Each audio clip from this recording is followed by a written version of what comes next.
Welcome. Today we are looking at 5 recent headlines shaping the conversation around gender in America. Each of these stories touches sports, healthcare, the military, and even classrooms, and together they paint a picture of a country still working out where the lines should fall. Let's start with the biggest legal story of the summer. On June 30th, the Supreme Court upheld state laws barring transgender girls and women from competing on school sports teams. In a 6-3 decision written by Justice Brett Kavanaugh, the court ruled that laws in West Virginia and Idaho do not violate the Constitution's Equal Protection Clause. And in a striking twist, the justices agreed unanimously, including the 3 liberal justices, that these bans do not violate Title IX either, since the federal law already permits sex-segregated athletic teams. The ruling directly affects 2 states, but it reinforces similar restrictions in more than 24 others. 21 states still allowed transgender girls to compete on girls' teams, and the ruling leaves those protections intact. For now. Next, we head to Florida, where the legal fight over Medicaid coverage for gender-affirming care continues. Federal Judge Robert Hinkle in the Northern District of Florida has repeatedly ruled that Florida's ban on Medicaid coverage for gender dysphoria treatments is unconstitutional and violates the federal Medicaid statute, the Affordable Care Act, and the Equal Protection Clause. That ruling, in the case Decker v. Wida, has been on appeal at the 11th Circuit, and as of July 2026, the appellate decision is still pending. Meanwhile, the state has continued to deny coverage, and the Trump administration has walked back a broader federal effort to withhold Medicare and Medicaid funds from hospitals that provide this care to minors. Our third story raises a fascinating contradiction inside the Pentagon. Defense Secretary Pete Hegseth announced a new initiative to test all service members over 30 for low testosterone and to offer testosterone replacement therapy, or TRT, to those who want it. Federal Judge Anna Reyes, who is presiding over a lawsuit challenging the administration's ban on transgender troops, asked a pointed question. What exactly is the difference between offering testosterone therapy to cisgender troops and denying it to transgender troops? She ordered both sides to explain the medical and logistical differences. The transgender military ban remains in effect while litigation continues, but the judge's order highlights what critics are calling a clear double standard. Story 4 takes us to the world of professional tennis. Starting this week, the Women's Tennis Association is requiring a one-time mandatory genetic test for every player on tour. The test screens for the SRY gene, a segment of DNA typically found on the Y chromosome that signals male sex development. Players who test positive will be declared ineligible for women's competition. The WTA says the policy is designed to align with the International Olympic Committee's new eligibility rules ahead of the 2028 Los Angeles Olympics. There are currently no known transgender women competing on the WTA tour, and human rights groups have criticized the policy as invasive and unnecessary. Track and field, skiing, and boxing already use similar tests. And finally, a story from Minnesota that has generated intense debate. Researchers at the University of Minnesota Medical School have developed something called My Gender Dolls, paper dolls with over 100 swappable parts, including clothing, hairstyles, and detachable internal and external genitalia. They are designed for gender-diverse children ages 4 to 10 as a therapeutic play tool for clinicians and educators.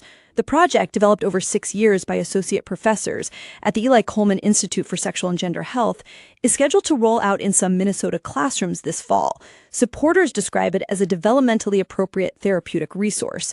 Critics, including some pediatricians, have called it inappropriate for young children. The university has stated that no taxpayer money went to commercialization, though the broader program has received public support. So there you have it, 5 headlines, 5 very different fronts. The courts, the Pentagon, professional sports, and the classroom are all wrestling with the same underlying questions about biology, identity, and where policy should draw its lines. However you feel about any of these stories, the pace of change is undeniable. Thanks for watching.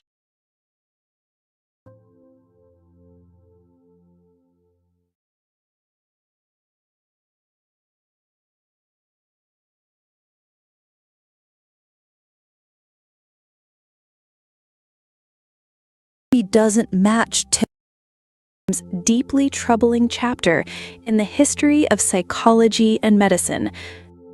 John Money and the development of gender theory. It's a topic that has had an enormous influence on medical practice, ethics, and our understanding of gender identity.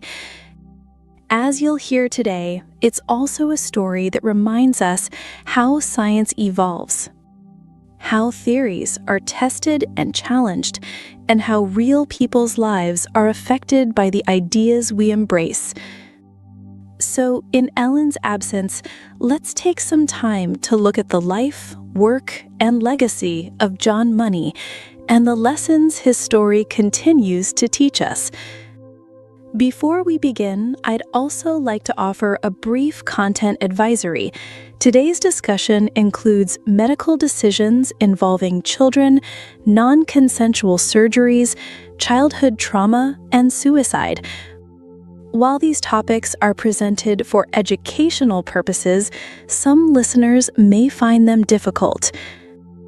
Today, we're looking at John Money, a psychologist whose ideas about gender identity profoundly influenced medicine for decades before being challenged by one of the most significant case studies in modern psychology. His story isn't simply about one man. It's about science. It's about ethics. And it's about the responsibility that comes with shaping the lives of others.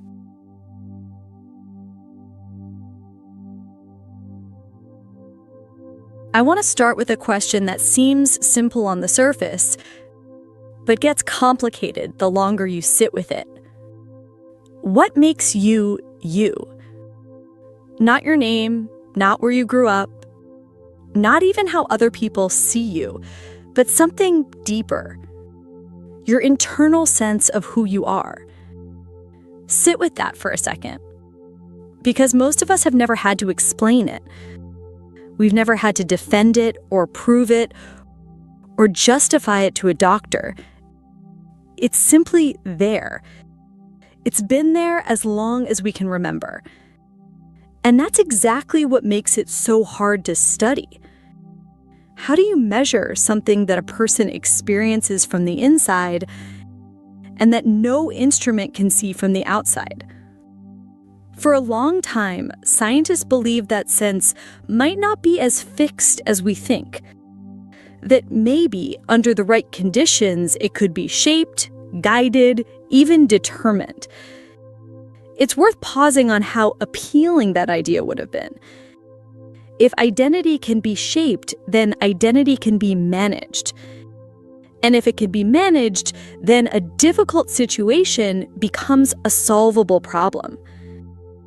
At the center of that idea was one man, John Money.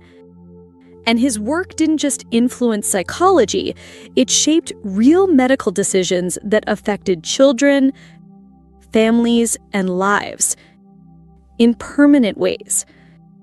That's the part I want you to hold on to as we go. This isn't a debate that stayed inside academic journals. It reached into operating rooms. It reached into families. And once those decisions were made, they could not be taken back. To understand this, we need to go back to the 1950s. And I want you to really try to picture it because the context matters enormously here. Imagine being a Hafter at that time. You understand biology reasonably well, chromosomes, hormones, anatomy.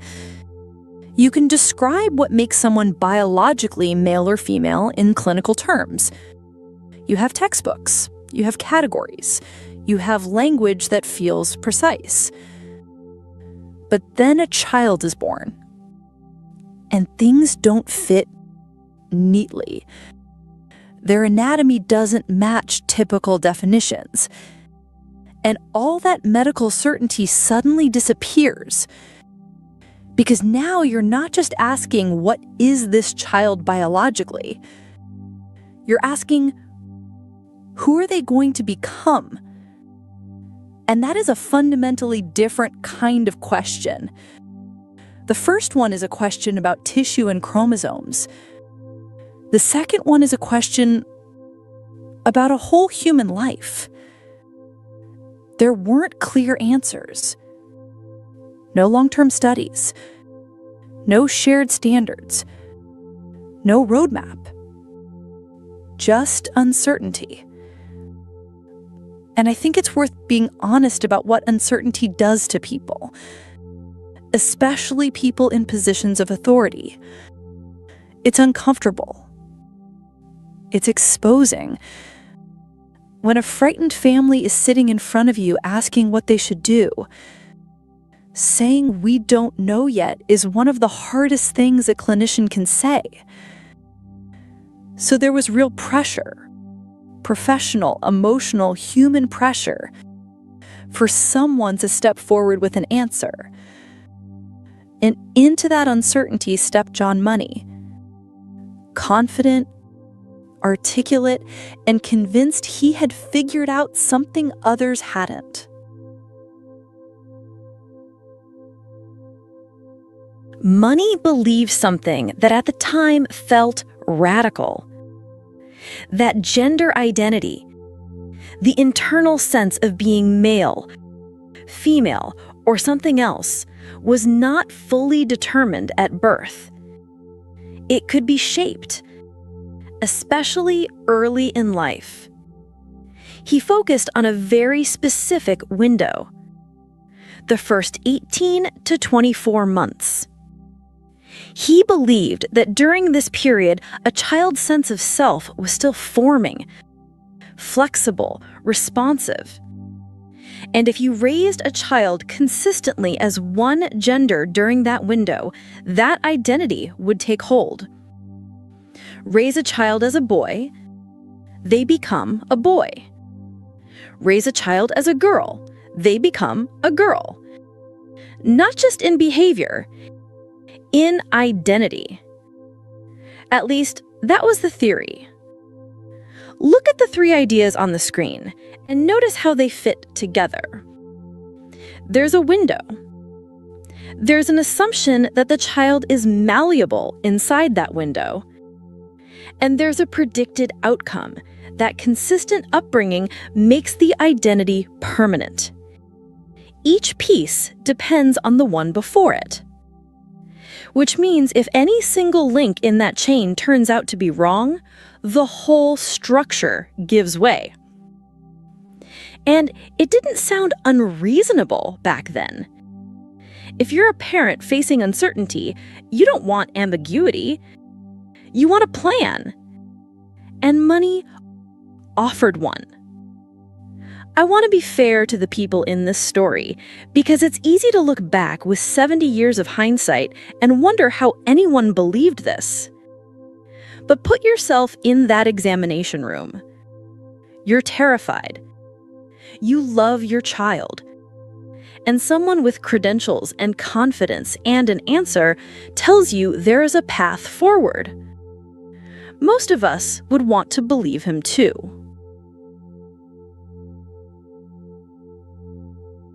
His approach became known as the optimal gender policy. It was built on a simple idea: decide early, be consistent, don't look back. First, assign a sex as soon as possible after birth. Second, if necessary, use surgery to align the body with that assignment. Third, raise the child in that role, fully and consistently.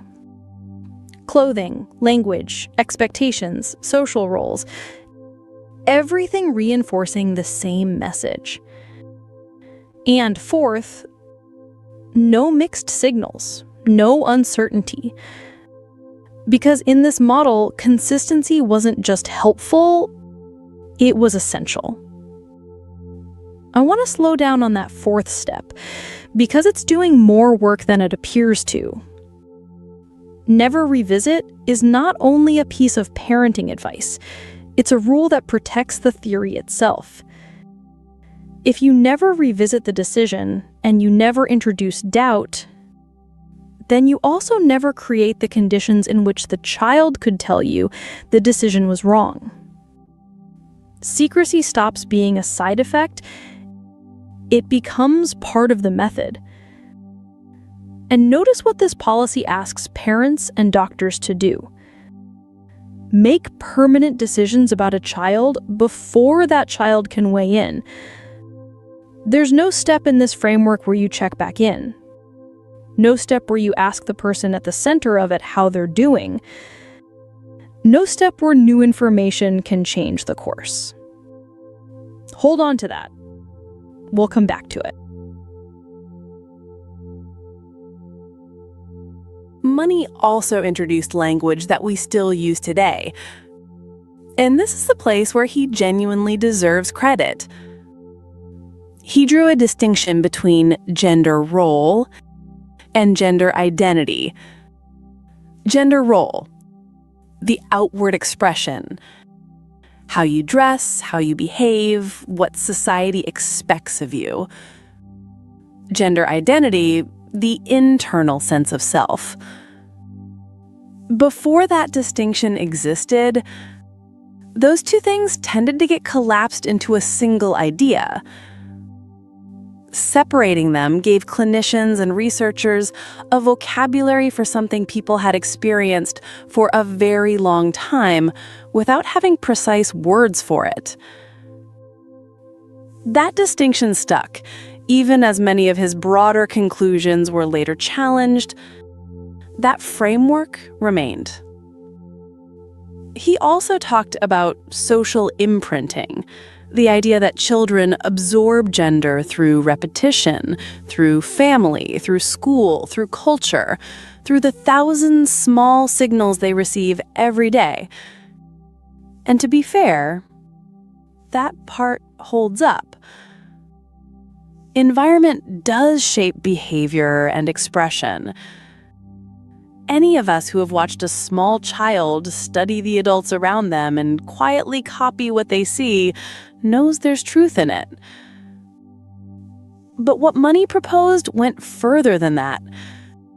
He believed environment could override biology, that identity itself could be directed if you acted early enough.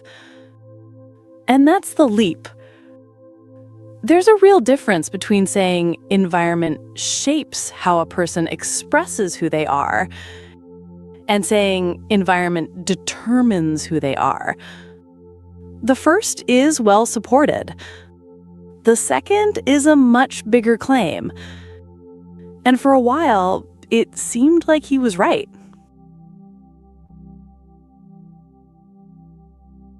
He published widely. He spoke at conferences around the world. His ideas spread quickly. Hospitals adopted similar approaches to intersex and sex assignment cases.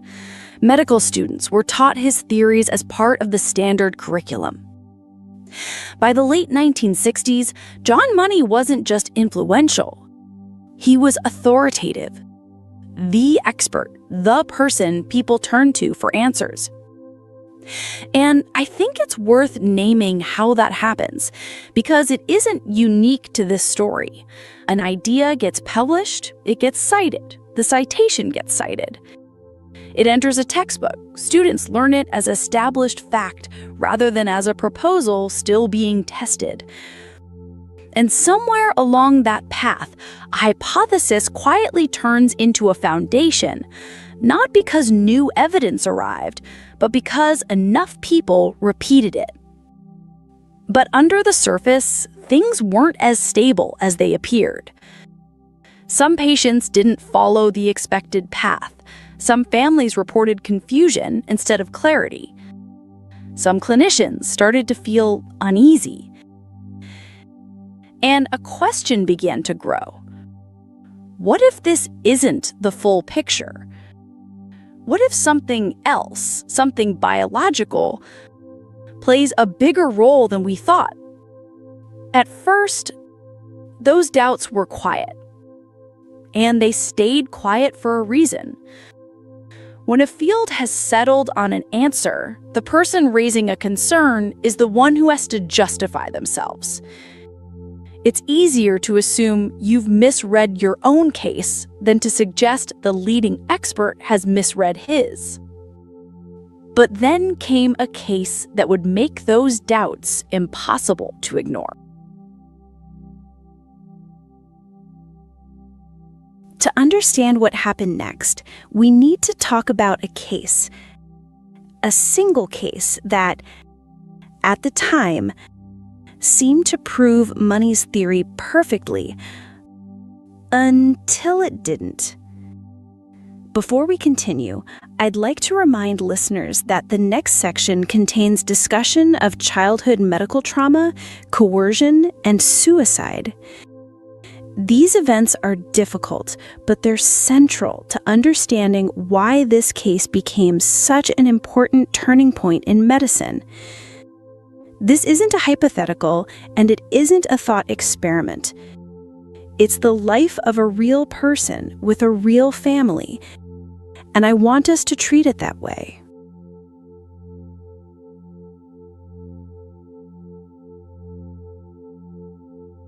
David Reimer and his identical twin brother Brian were born in Winnipeg, Manitoba in 1965. Two ordinary Canadian boys. At 6 months of age, the twins were scheduled for circumcision using an unconventional method, electrocautery. During the procedure, David's penis was irreparably damaged.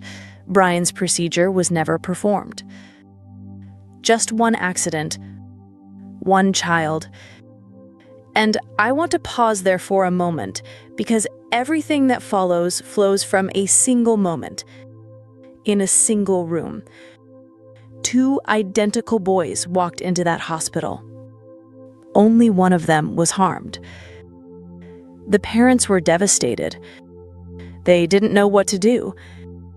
Eventually, in early 1967, they took David to John Money, a leading gender researcher at Johns Hopkins. From the parents' perspective, this was hope. From Money's perspective, this was something else, a chance to test his theory in a way that had never been done before, with an identical twin as a built-in control. Those two perspectives, sitting in the same room at the same appointment, is the tension at the heart of this entire story. Money recommended gender reassignment. Surgeons removed David's testes and what remained of his penis and constructed rudimentary female genitals. He was renamed Brenda and raised as a girl. During adolescence, Brenda was given estrogen to promote female sex characteristics. And crucially, she was never told she was biologically male. Think about what that means, day to day, over years. A child growing up with the persistent sense that something doesn't fit, and no information available anywhere in her world that would explain why. In 1980, when David was 15, his father finally told him the truth. In that moment, everything shifted. He rejected the assigned identity, resumed living as male, and took the name David. By 21, David had received testosterone therapy, undergone breast removal, and had reconstructive surgery. He was rebuilding a life. On May 2nd, 2004, David's wife told him she wanted a divorce. 2 days later, at age 38, he died by suicide.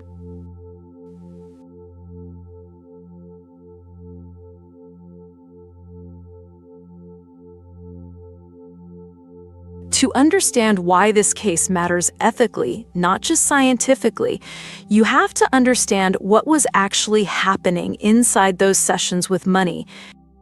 And this is where the story gets very hard.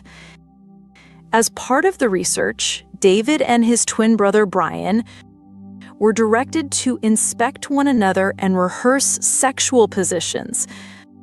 Money justified this as the rehearsal of healthy childhood sexual exploration. In a Rolling Stone interview, David said Money photographed at least one of these sessions. He said Money observed them alone and on occasion with as many as 6 colleagues present. When David or his brother resisted, David recalled anger and verbal abuse, which stood in sharp contrast to the calm, scientific demeanor Money presented to their parents. That contrast matters. It tells you the parents were not seeing what their children were experiencing. They were handing their sons to someone they had been told was the leading expert in the world, and they had no way of knowing what happened once the door closed. David later described the sessions as torturous and abusive. He said they left him with a lifelong distrust of hospitals and medical professionals, and that consequence deserves its own moment. A person who cannot trust doctors carries that for the rest of their life, into every illness, every injury, every appointment they avoid. The harm didn't end when the sessions ended. This is what was happening while Money was publishing his case as a triumph.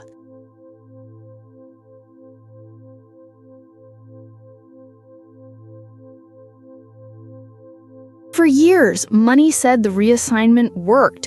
He published the case, famously under the name the John Joan case, keeping David's real name out of the record. He described Brenda as well-adjusted, as girlish, in stark contrast to her brother Brian's boyishness. And the scientific world believed him. The case appeared in textbooks and research papers. According to biographers and the Intersex Society of North America, Money's theories and this case were used to justify thousands of sex reassignment surgeries on children with atypical or damaged genitals. I want to make sure that number registers, because it's easy to let it slide past. Thousands. This is not one theory affecting one family. It became the basis for a standard of care. But the real story wasn't happening in academic journals. It was happening in a child's life. And it looked very different. David later said he experienced severe gender dysphoria from a very early age. He told his parents at one point that if they made him go back to Money, he would kill himself. Sit with that, a child saying that about a medical appointment. Despite the estrogen, despite the dresses, despite being steered toward what were considered typically female interests, he said he always felt that he was a boy. At 15, when his father finally told him the truth, he returned to living as male. Look at those 2 columns on the screen side by side. The same years, the same child, 2 completely different accounts. One of them was published, taught, and built upon. The other was simply lived. For decades, though, no one outside the family knew. The success of the John Joan case sat unchallenged in the literature. Then, in the mid-1990s, David crossed paths with a man named Milton Diamond, a psychologist at the University of Hawaii, and an academic rival of Money's. Diamond conducted a follow-up study with David. And this time, the story that came out looked nothing like the one Money had published. Diamond cataloged the failures of the transition, in detail, on the record. It's worth noticing what it actually took for the truth to surface. Not a routine review, not a system that checked its own results. It took a rival, decades later, going and asking the patient directly. Then in December 1997, David went public. He gave an interview to Rolling Stone. He would later collaborate on a book about his life, and in his own words, he described what Money had done to him, not as a treatment, but as torture and abuse. Consider what that required of him. He had spent his childhood being examined, photographed, and written about by other people. Going public meant choosing, as an adult, to tell the story himself. in his own words, under his own name. In 1990, David married a single mother of 3.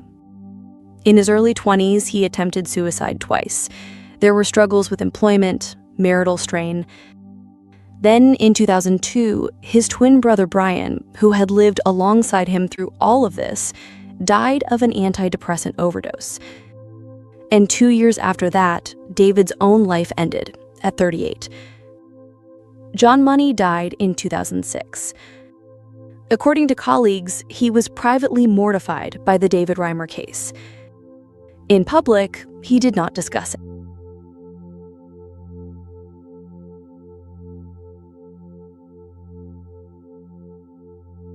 Once the full story came out, the criticisms of Money's work fell into 3 broad categories: scientific, empirical, and ethical. Scientific. The theory overstated how much early socialization could shape gender identity. It underestimated biological influences, and it rested on weak or selective evidence. Empirical. The conclusions weren't supported by the actual outcomes. Cases like David Reimer's contradicted the claim that early upbringing alone determines identity. And this is where you see the danger of a case study presented as proof. A single case can illustrate an idea beautifully. What it cannot do is establish that the idea is generally true, especially when the person reporting the case is also the person whose theory is being tested. And ethical. The clinical approach emphasized early surgery and strict social assignment before children could consent. Later commentators argued this caused real harm and that it treated children as experimental subjects. That phrase deserves emphasis. Not patients receiving treatment, subjects in an experiment without their knowledge and without the ability to say no. So the criticism isn't just that he was wrong, it's that he was wrong in a way that affected real children and their families permanently. Being wrong is an ordinary part of science. It's how the process works. What makes this different is that the cost of being wrong was paid by people who never agreed to carry it. In short, the theory has been criticized as too deterministic, too confident, and too light on both evidence and ethics. Too deterministic. It treated something as complex as human development as if it could be managed by a formula. Raise them consistently, and identity will follow. Human beings rarely cooperate with formulas that clean. Too confident. The public certainty ran ahead of the underlying data, and doubts from clinicians and families were slow to reshape the theory. And confidence is persuasive in a way that careful, hedged language simply isn't. A clear answer delivered with authority will almost always outrun a cautious one delivered with humility, even when the cautious one is closer to the truth. Too light on evidence. Selective reporting of outcomes and limited long-term follow-up meant the theory was less well supported than its influence suggested. And notice how those two problems feed each other. If you don't follow up over the long term, the disconfirming evidence never reaches you. Your theory looks stronger than it is, precisely because you stopped looking. And too light on ethics. Irreversible decisions were made on children before they could consent. That's a serious problem in any framework, in any era, under any theory. So where does that leave the science? Today, the understanding of gender identity is very different. Most researchers no longer see it as something shaped by just one factor, not purely biology, not purely environment, but a combination. Biology, hormones, brain development, early experience, social context, all interacting, all influencing. Not a simple formula, a complex system. And I'd argue that's a sign of maturity rather than a retreat. It's less satisfying than a clean answer. It's harder to put on a slide, but it's a great deal closer to how human beings actually work. And medicine has changed too. There's more caution now, more emphasis on listening, more awareness that some decisions, especially irreversible ones, shouldn't be made too early. Because identity isn't always predictable, and people deserve a say in decisions that affect their bodies and their lives. Some of that change came from research, but a meaningful part of it came from patients. People who lived through these protocols and who spoke up afterward about what they had experienced. That's worth acknowledging. The correction didn't only come from inside the profession. It came from the people the profession had been practicing on. So where does that leave John Money? Not as a simple villain, and not as a hero, but as something more complicated. A figure who helped shape an important conversation and also showed what can happen when confidence moves ahead of evidence. Both of those things are true at the same time, and I think it's important to resist collapsing them. He gave the field vocabulary it still uses. He also caused profound harm. Holding both is uncomfortable, but it's more honest than choosing one and discarding the other. Science doesn't move in straight lines. It moves through ideas, through testing, through mistakes, through revision, and sometimes through stories like this one. Stories that force us to stop and reconsider what we think we know. The revision is supposed to be part of the process. What went wrong here wasn't that someone proposed a theory that turned out to be mistaken. It's that the theory was protected from correction for decades, while the person best positioned to correct it was never asked. Influence doesn't equal truth. Authority doesn't guarantee accuracy. What matters is evidence, transparency, and respect for the people whose lives are affected. Evidence. Claims should be tied to observable, repeatable, transparent data, not to the confidence of the person making them. How sure someone sounds tells you about them. It tells you nothing about whether they're right. Transparency. Findings and outcomes should be reported honestly, including the ones that contradict the theory being tested. Especially those.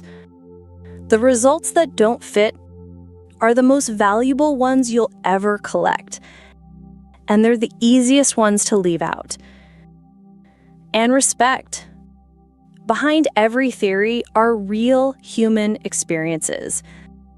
The people affected deserve consent, dignity, and a voice. In this story, the single most reliable source of information about whether the treatment was working was David himself. He knew. He said so repeatedly from a very young age. And for most of his life, no one with the authority to act treated what he said as data. Behind every theory, there are real human experiences. And those experiences don't always follow the script. If there's one thing I hope stays with you from this episode, it's that. Not the dates, not the terminology, but the reminder that the people at the center of our theories are the ones who know most about whether those theories are true. And that listening to them is not a courtesy. It's part of the science. Thank you for spending this time with us. Ellen will be back with us next week. If you found this episode helpful or thought-provoking, you can follow the podcast for more deep dives into topics like this one. And as always, thank you for listening. Take care of yourselves.